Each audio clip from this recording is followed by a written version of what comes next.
ಶ್ರೇಷ್ಠರಿಗೆ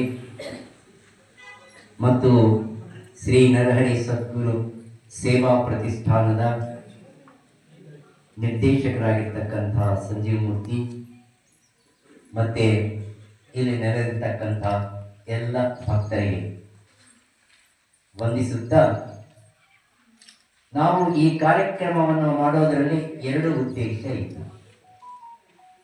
ಒಂದು, ಪರಮ ಪೂಜ್ಯ ಸಿಂಹಾದ್ರಿ ಸದ್ಗುರು ಸ್ವಾಮಿಗಳವರ ನೆನಪಿನಲ್ಲಿ ಒಂದು ವೈದ್ಯ ಸಂಬಂಧವಾಗಿರೋ ಕಾರ್ಯಕ್ರಮ ಬಂದು, ವಿದ್ಯಾ ಸಂಬಂಧವಾಗಿರೋ ಕಾರ್ಯಕ್ರಮ ಬಂದು.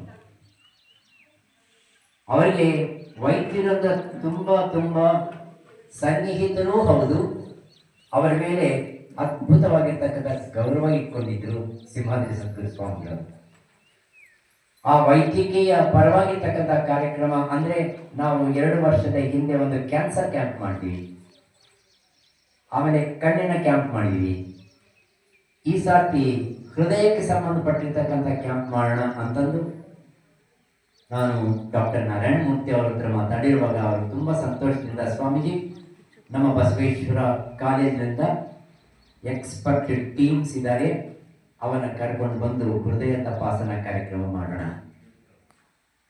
ಅದರಂತೆ ನಾಳೆ ದಿನ ವಿದ್ಯಾ ರೂಪಕವಾಗಿರ್ತಕ್ಕಂಥ ಒಂದು ಕಾರ್ಯಕ್ರಮ, ಇಲ್ಲಿ ಸುಮಾರು 120 SSLC ಮತ್ತು PUC ವಿದ್ಯಾರ್ಥಿಗಳಿಗೆ, ಪ್ರತಿಭಾವಂತ ವಿದ್ಯಾರ್ಥಿಗಳಿಗೆ ನಾವು ಪ್ರತಿಭಾ ಪುರಸ್ಕಾರವನ್ನು ಕೊಡ್ತಕ್ಕಂಥ ಕಾರ್ಯಕ್ರಮವನ್ನು ಆಯೋಜನೆ ಮಾಡಿಕೊಂಡಿದ್ದೀವಿ. ಈ ಎರಡೂ ಕಾರ್ಯಕ್ರಮಗಳು ಪರಮ ಪೂಜ್ಯ ಸಿಂಹಾದ್ರಿ ಸದ್ಗುರು ಸ್ವಾಮಿಗಳವರ ದಿವ್ಯ ಪಾದಾರವಿಂದಗಳಿಗೆ ಸಮರ್ಪಣೆ ಮಾಡ್ತಕ್ಕಂಥ ಕಾರ್ಯಕ್ರಮ.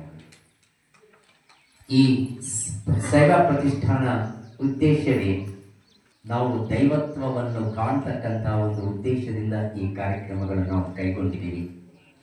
ಇನ್ನು ಮುಂದಿನ ದಿನಗಳಲ್ಲಿ ಖಂಡಿತವಾಗಿ ತಿಂಗಳಿಗೆ ಒಂದು ಕಾರ್ಯಕ್ರಮ ಮಾಡೋಣ ಅಂತ, ಒಂದೊಂದು ತಿಂಗಳಿಗೆ ಒಂದೊಂದು ಕಾರ್ಯಕ್ರಮ, ಅದು ವೈದ್ಯಕೀಯ ಕಾರ್ಯಕ್ರಮ ಆಗ್ಬೋದು, ವಿದ್ಯಾಭಿವೃದ್ಧಿ ಕಾರ್ಯಕ್ರಮ ಆಗ್ಬೋದು, ಹೆಣ್ಣು ಮಕ್ಕಳಿಗೆ ಎಂಪವರ್ಮೆಂಟ್ ಆಗಬಹುದು, ಯುವಕರಿಗೆ ಟ್ರೈನಿಂಗ್ ಆಗಬಹುದು, ಆಮೇಲೆ ಒಳ್ಳೆ ಭಜನಾ ಮಂಡಳಿಗಳನ್ನೆಲ್ಲರನ್ನು ಸೇರಿಸಿ ಒಂದು ಒಳ್ಳೆ ಭಜನಾ ಕಾರ್ಯಕ್ರಮ ಆಗ್ಬೋದು.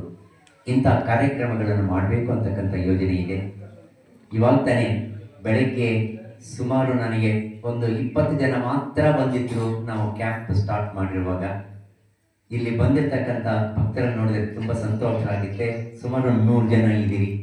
100 ಜನ ಅವರು ಈ ತಪಾಸಣಾ ಕಾರ್ಯಕ್ರಮದಲ್ಲಿ ಭಾಗವಹಿಸಿದಿರಿ. ನನ್ನ ಉದ್ದೇಶದಿಂದ ಇನ್ನೂ ಜಾಸ್ತಿ ಬರಬೇಕು.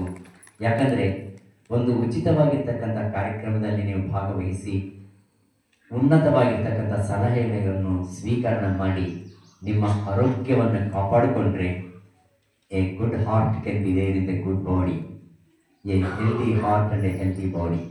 ಈ ಎರಡನ್ನೂ ಸಾಧನೆ ಮಾಡಿದರೆ ಖಂಡಿತವಾಗಿ ಜೀವನದಲ್ಲಿ ಅದು ಸಾರ್ಥಕ್ಯವನ್ನು ವಹಿಸ್ತಕ್ಕಂಥದ್ದು.